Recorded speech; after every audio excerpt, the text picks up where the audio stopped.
এখন আমি তোমাদের সামনে একটা কোশ্চেন নিয়ে আলোচনা করব। সেই কোশ্চেনটা হচ্ছে format or specimen of qualified report. Specimen of qualified report, এই কোশ্চেনটা 2019 অনার্সে এসেছিল। তো আমাকে বেশ কিছু স্টুডেন্টগুলো বলছে যে স্যার বইতে তো লেখা আছে, বইতে খুব বড় করে লেখা আছে, আপনি একটু ছোট করে একটু বলে দিন, তাহলে খুব সুবিধা হয়। তো দেখো, এরই বাংলাটা হচ্ছে শর্তাধীন প্রতিবেদনের নমুনা। অনেকের বইতে, অনেক বইতে আমার লেখাও নেই। তো দেখো আমি পড়ে দিচ্ছি কিভাবে কি লিখতে হবে। কেমন লিখবে দেখো, কটা পয়েন্ট লিখেছি আমি, 7খানা পয়েন্ট লিখেছি। কোনো কোনো টাফ নেই, খুব ইজি ইজি পয়েন্ট। মানেগুলো তোমরা বুঝতেই পারছো, তোমরা যেহেতু অডিট রিপোর্ট টপিকটা পড়া হয়ে গেছে। অডিট রিপোর্টের মধ্যে কি কি কন্টেন্ট আসে তোমরা সবাই জানো, মোরাললেস একই পয়েন্ট হয়, পয়েন্টে খুব একটা চেঞ্জ হয় না, যেটুক চেঞ্জ হয় সেটুকুই বলে দিচ্ছি। তো দেখো, কোয়ালিফাইড রিপোর্টের স্পেসিমেন তো পড়বো, তার আগে একটু জেনে নিই কোয়ালিফাইড রিপোর্ট জিনিসটা কি। দেখো, কোয়ালিফাইড রিপোর্ট ভেরি সিম্পল, এটা এমন কিছু নয়। কোয়ালিফাইড রিপোর্ট হচ্ছে এমন একটা রিপোর্ট যার মধ্যে সব ঠিক নেই, যার মধ্যে সব ঠিক নেই, ঠিক আছে তো। আবার যার মধ্যে সব ভুল নেই, যদি সব ভুল হয়ে যায় সে তো অ্যাডভার্স রিপোর্ট, ঠিক না। যদি সব ভুল হয়ে যায় সেটা তো অ্যাডভার্স রিপোর্ট, ওই তোমার নেগেটিভ রিপোর্ট। আর যদি সব ঠিক হয়ে যায় সেটাকে তো বলে ক্লিন রিপোর্ট, ঠিক আছে, বা আনকোয়ালিফাইড রিপোর্ট। কিন্তু কোয়ালিফাইড রিপোর্ট হচ্ছে এমন যার মধ্যে সব ঠিক নেই আবার সব ভুল নেই, কিছু ভুল আছে, ম্যাক্সিমামটাই ঠিক কিন্তু কিছু ভুল আছে, এটাকেই বলা হয় qualified report. For example, financial statement আমাদের কি দেয়, ট্রু অ্যান্ড ফেয়ার ভিউ দেয়। কোম্পানির ট্রু আর ফেয়ার ভিউটা দিচ্ছে ফিনান্সিয়াল স্টেটমেন্ট, বা ডেপ্রিসিয়েশনের যে মেথডটা আছে না সেটা কারেক্ট নেই, এটাই হচ্ছে তোমার কোয়ালিফাইড রিপোর্ট। এখন সেই কোয়ালিফাইড রিপোর্টের স্পেসিমেনটা পড়বো। তো তোমরা বুঝতে পারলে কোয়ালিফাইড রিপোর্ট জিনিসটা সম্পর্কে বলে দিলাম। কোয়ালিফাইড রিপোর্ট হচ্ছে এমন রিপোর্ট যার মধ্যে সব ঠিক নেই আবার সব ভুল নেই, ম্যাক্সিমামটাই ঠিক আছে বাট কিছু ভুল আছে। ফর এক্সাম্পল, যে ফিনান্সিয়াল স্টেটমেন্ট যে আমরা পাচ্ছি না সেটা কোম্পানির ট্রু আর ফেয়ার ভিউ দেখাচ্ছে, কিন্তু ডেপ্রিসিয়েশনের মেথডটা ভুল আছে, এরকম আরো অনেক কিছু টুকটাক ভুল আছে, সেটা আমি বলছি। তো দেখো লেখা কি আছে, প্রথমে প্রথমে দেখো লিখেছি বাঁদিকে কি লেখা আছে, তুমি দেখতেই পাচ্ছ, দ্য মেম্বার্স, ঠিক আছে। দ্য মেম্বার্স, মেম্বার্স মানে বুঝতে হচ্ছে শেয়ার হোল্ডারদের কথা বলা হচ্ছে, ঠিক আছে তো। এবিসি লিমিটেড, এবিসি লিমিটেড কোম্পানির নাম, এবিসি লিমিটেড, অর্থাৎ এবিসি লিমিটেডের, অর্থাৎ এবিসি কোম্পানির মেম্বারদের লেখা হচ্ছে কলকাতা। এই কোম্পানিটা কোথায়, কলকাতায় আছে। কি লিখেছি, উই হ্যাভ অডিটেড, ঠিক এইভাবে লিখে আসবে, খুব ফুল মার্কস পেয়ে যাবে তোমরা। ভালো করে দেখো কি লেখা আছে, we have audited above the balance sheet of XYZ limited,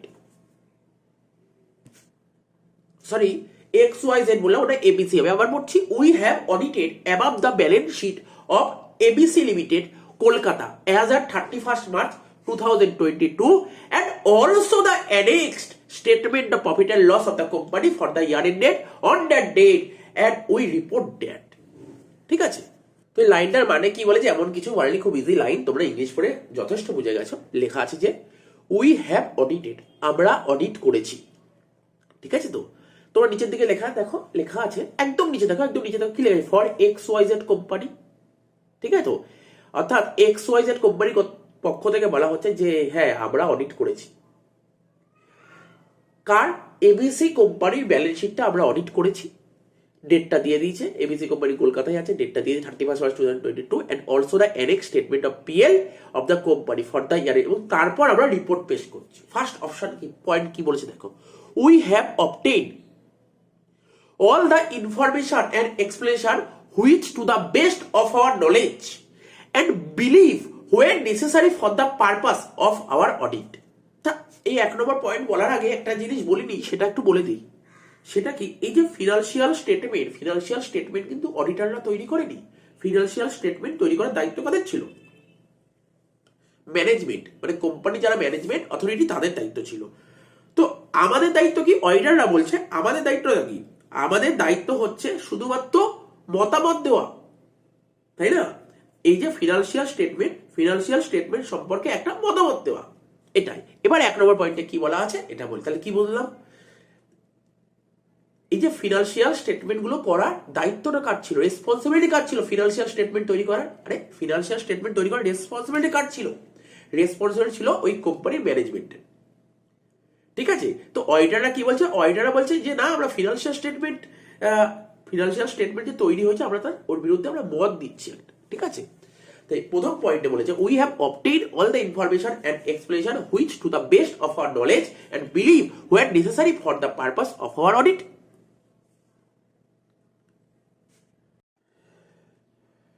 তো এই যে অডিটররা যে অডিট রিপোর্টটা পেশ করবে, যে অডিটিং স্ট্যান্ডার্ড আছে, অডিটিং স্ট্যান্ডার্ড মেনে অডিট রিপোর্টটা পেশ করবে।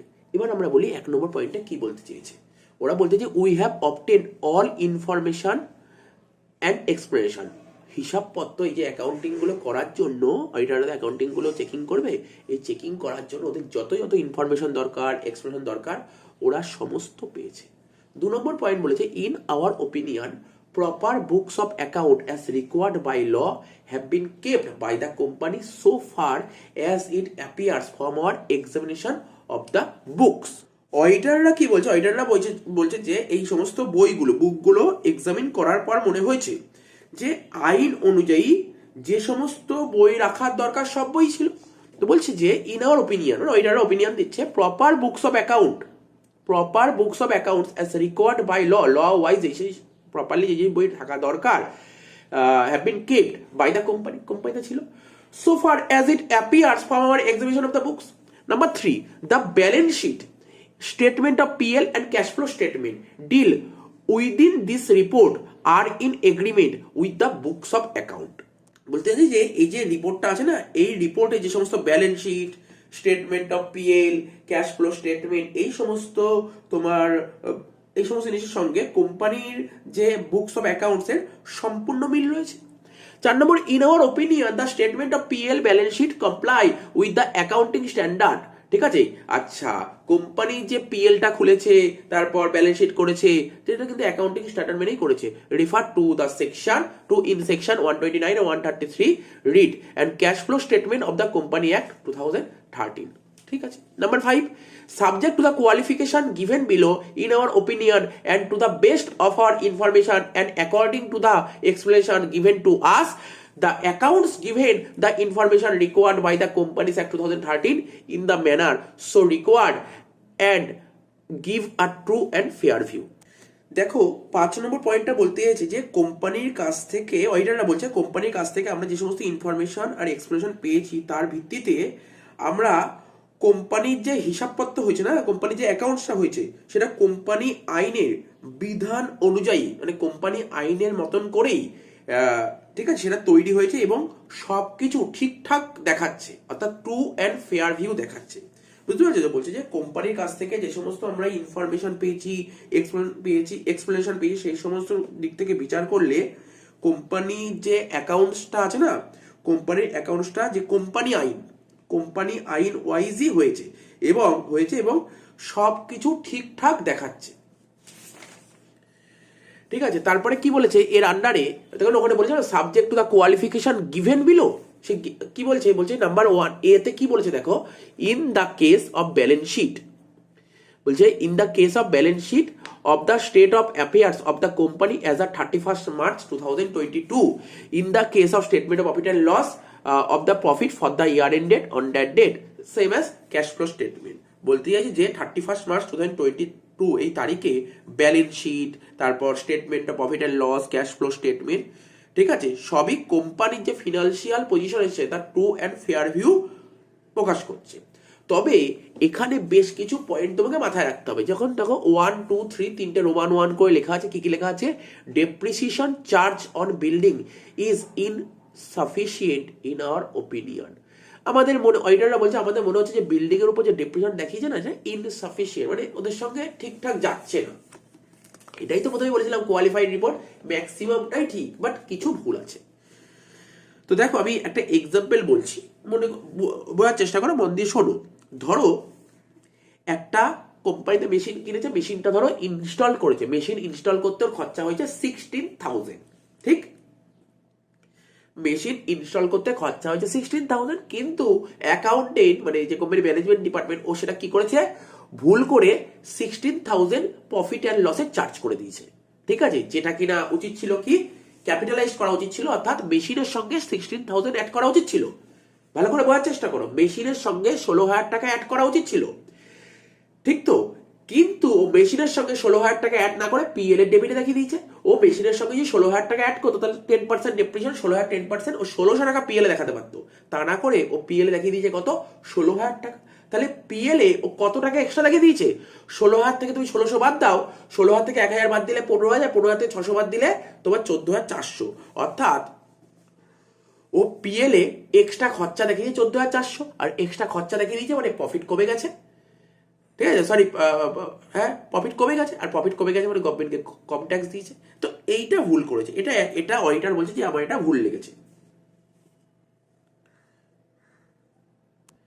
আর একটা পয়েন্ট, তাহলে ডেপ্রিসিয়েশনের কেসটা বুঝতে পারলে আর কিছুই না, নর্মাল ব্যাপার। আরে মেশিন কিনতে গেলে মেশিন কিনেছো, এটা ক্যাপিটালাইজড, কিন্তু মেশিনটা ইনস্টল করতে তো খরচাপাতি হয়। ঠিক আছে, তো সেই খরচাটা, এটা তো মেশিনেরই খরচা, কিন্তু অ্যাকাউন্টেন্ট মানে কোম্পানির অ্যাকাউন্টেন্ট ভুল করে কি করেছে? ও প্রফিট এন্ড লস চার্জ করেছে। আর প্রফিট এন্ড লসে চার্জ করেছে মানে ও যদি এটা যদি ক্যাপিটালাইজেশন করতো, মানে মেশিনের সঙ্গে 16,000 টাকা অ্যাড করতো, তাহলে 16,000 টাকার উপর 10% ডেপ্রিসিয়েশন 1,600 টাকা, এটা পিএল এ দিত 1,600 টাকা। কিন্তু পিএল এ 1,600 জায়গায় কত দেখিয়েছে? পিএল এ 1,600 জায়গায় 16,000 টাকা দেখিয়েছে। তাহলে কত টাকা এক্সট্রা চার্জ করেছে? ঠিক আছে, তো এইটা ভুল করেছে। আর কি দেখো, তারপরের পয়েন্ট কি বলছে?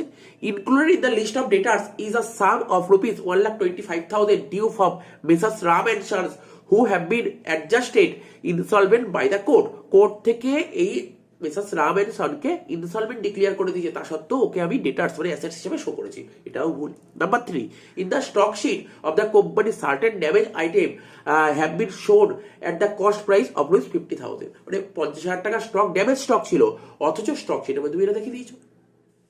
আরো তুমি বলতে পারো, যেমন স্টকের ভ্যালুয়েশন কিসে করি আমরা জানি, অ্যাকাউন্টিং স্ট্যান্ডার্ড 2 কি বলছে? কস্ট প্রাইস আর market price whichever is lower, এই ভেরিয়েশন মানে এটাই তো আমরা ভ্যালুয়েশন করি, স্টকের ভ্যালুয়েশন। কিন্তু ভালো করে শোনো, কস্ট আর মার্কেটের মধ্যে হুইচ এভার ইজ লোয়ার, যেটা লোয়ার হয়।